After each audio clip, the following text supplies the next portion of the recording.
Good morning, students. Hope you are good at your home, taking sufficient precautions regarding COVID-19 disease.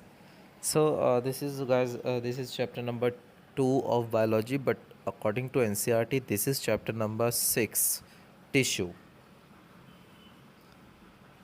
Chapter number 2 tissue है बेटा। आप लोगों को ये अपनी मैंने नोट्स प्रोवाइड कर दिए थे क्योंकि सीबीएसई का ऑनलाइन सेशन था, इसीलिए मैं कल ही अपलोड नहीं कर पाया था या लेट अपलोड हुई है। तो लेट इसीलिए अपलोड हुई है ताकि मेरे फ़ोन में थोड़ा टेक्निकल प्रॉब्लम है, एक नेट इशू रहता है, तो इसीलिए मैंने नेट को बचा कर रखा था ताकि वो एमबी जो इंटरनेट की है वो ऑनलाइन सेशन में यूज़ हो सके, वहाँ कोई रुकावट ना आए। तो no problem, we will start now chapter. तो बेटा टिश्यू के बारे में हम पढ़ रहे हैं। पहले हमने सेल के बारे में पढ़ा था, ठीक है। स्मॉल बेसिक फंक्शनल यूनिट होती है लाइफ की, है ना। और टिश्यू बहुत सारे सेल मिलकर टिश्यू बनाते हैं। मैंने थोड़ा सा टिश्यू का बेसिक जो है फर्स्ट चैप्टर में भी आपको समझाया था। ये ग्रुप ऑफ सेल्स होता है, एक जैसा होता है स्ट्रक्चर में और एक साथ वर्क करता है to achieve a particular functions forms a tissue. What is tissue? Tissue is a group of cell that are similar in structure work together to achieve a particular function to form a tissue बेटा। ठीक है, dead भी होते हैं, ये mechanical strength provide करते हैं, maintenance provide करते हैं। ठीक है, ये दो तरीके के होते हैं। मेरिस्टेमेटिक टिश्यू है, meristematic tissue simple living tissue होता है बेटा, थिन वॉल्ड होता है, कॉम्पैक्टली अरेंज्ड होता है। ठीक है, इसमें इसके कुछ फीचर्स भी हैं, जैसे इसकी जो प्राइमरी सेल वॉल होती है वो थिन होती है, मतलब सेल्यूलोज की बनी होती है। इसके अलावा जो इसका इंटरसेल्यूलर स्पेस होता है, जो इसका बीच का जो स्पेस होता है वो एब्सेंट होता है। ठीक है, जनरली इसके जो वैक्यूल्स होते हैं वो एब्सेंट होते हैं। Dense cytoplasm and prominent nuclei present होता है। इसके large number of cells organelles present होते हैं। जो मेरिस्टेमेटिक टिश्यू है ये डिवीज़न करता है और नए सेल्स बनाता है। ये एक डिवीज़न के लिए रिस्पॉन्सिबल होता है, सेल को डिवाइड करके नए सेल बनाता है ये बेटा। ठीक है, ये इसके अंदर खासियत होती है मेरिस्टेमेटिक टिश्यू में। इसके अलावा जो मेरिस्टेमेटिक टिश्यू के अलावा है, जो हमारी नेक्स्ट स्लाइड है वो है मेरिस्टेमेटिक टिश्यू की क्लासिफिकेशन है ओरिजिन के बेसिस पे।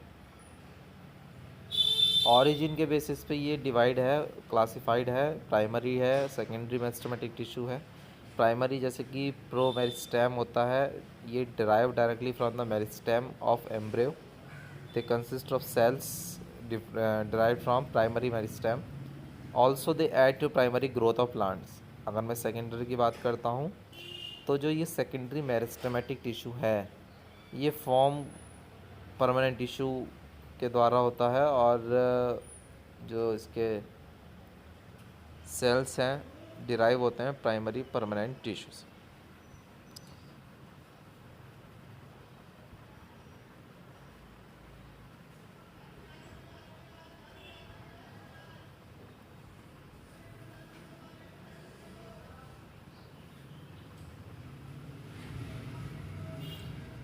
ये इसका डायग्राम दिखा रखा है, लोकेशन है मेरिस्टेमेटिक टिश्यू की प्लांट बॉडी में। एपिकल मेरिस्टेम है, इंटरकैलरी मेरिस्टेम है, और इसके अलावा इसकी लेटरल मेरिस्टेम। ये आपको डायग्राम अपनी नोटबुक में ड्रॉ करना है।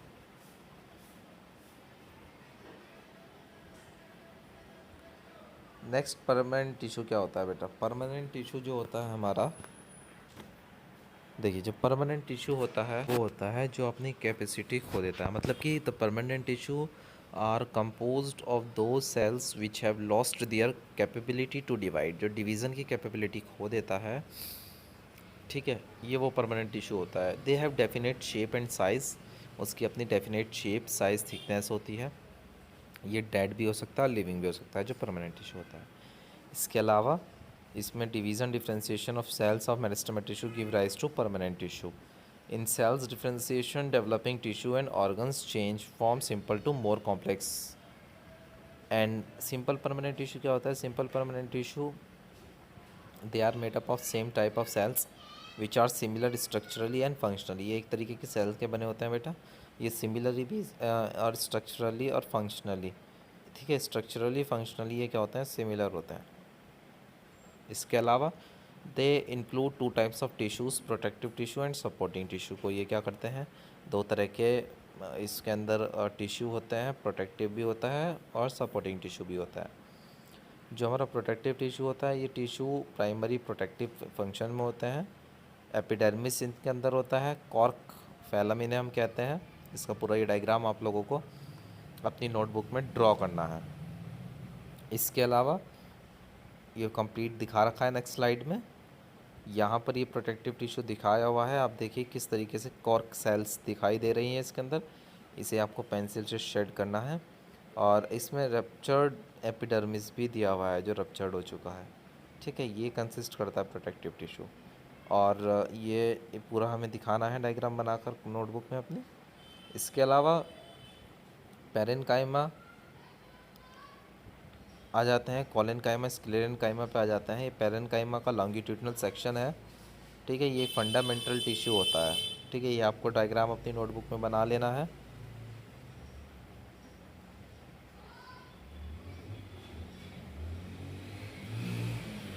पेरेन्काइमा जो होता है, ये बताया जैसे कि मैंने कि फंडामेंटल टिश्यू होता है। ये ब्रायोफाइट्स में फर्स्ट टाइम देखा गया था, वहाँ से इवॉल्व हुआ था ब्रायोफाइट्स में। इसकी थिन वॉल्ड सेल्स होती हैं, ओवल या स्फेरिकल होता है स्ट्रक्चर में। और इसकी जो सेल वॉल होती है मेनली वो सेल्यूलोज और पेक्टिन की बनी होती है। इसके अंदर लार्ज जो सेंट्रल वैक्यूल हैं फूड के, वाटर के, स्टोरेज के। ठीक है, ये जो होता है प्राइमरी फंक्शन इसका फूड स्टोर करने का होता है। कोलेनकाइमा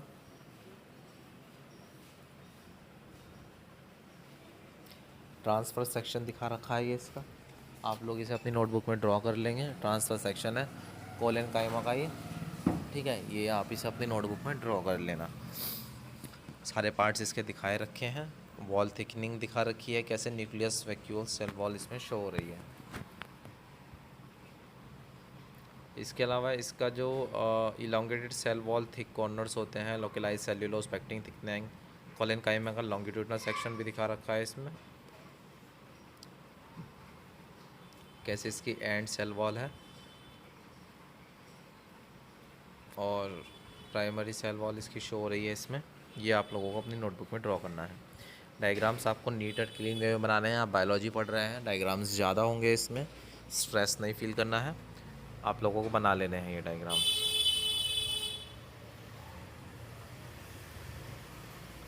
थर्ड स्क्लेरेनकाइमा होता है, स्क्लेरास प्लस हार्ड, मतलब स्ट्रेंथनिंग टिश्यू होता है ये। ठीक है, सिंपल पिट पेयर दिखा रखा है इसमें। ये ट्रांसवर्स सेक्शन है, they composed of extremely thick walled cells with little or no protoplasm. इसके अलावा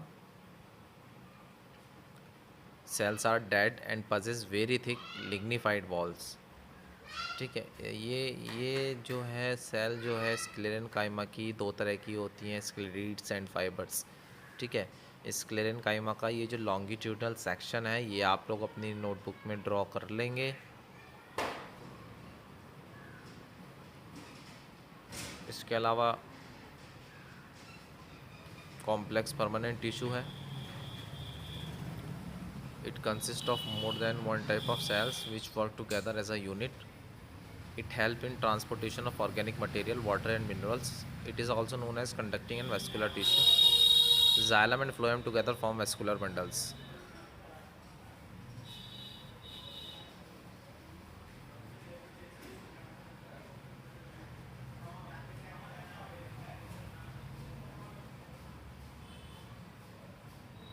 Xylem and phloem ये vascular bundles बना रहे हैं। कैसे vascular bundles बनाते हैं ये स्लाइड में शो किया गया है। डायग्राम्स में मैंने आपको दिखाया है कैसे ये vascular bundles शो हो रहा है बेटा। जाइलम को हम food known as wood and is a vascular and mechanical tissue. ये जाइलम जो होता है मैकेनिकल टिश्यू होता है, इसे हम वेस्कुलर टिश्यू भी कहते हैं। और ये थिन वॉल्ड सेल होता है जो ट्यूबुलर पैसेजेस की फॉर्म में होता है। जाइलम चार तरह के सेल्स कंसिस्ट करता है जिन्हें हम एलिमेंट्स कहते हैं, ट्रकीट्स, वेसल्स, है ना। जाइलम, पेरेन्काइमा, जाइलम, स्क्लेरेन्काइमा, ये डायग्राम में दिखा रखा है। ये पार्ट्स इसके शो कर रखे हैं बेटा, ये आपको ड्रॉ करना है अपने नोटबुक पे। इसके अलावा फ्लोएम के बारे में मैं बात करता हूँ तो फ्लोएम दोनों चीज़ें कंसिस्ट करता है, पेरेन्काइमेटस एंड स्क्लेरेन्काइमेटस सेल्स।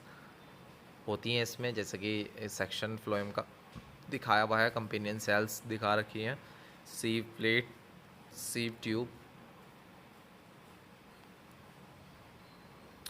और फ्लोएम जो होता है वो 4 टाइप्स के हैं हमारे पास में, element, sieve tubes, companion cells, phloem fibres and phloem पेनगम है। This is all about the chapter. Thank you, have a nice day.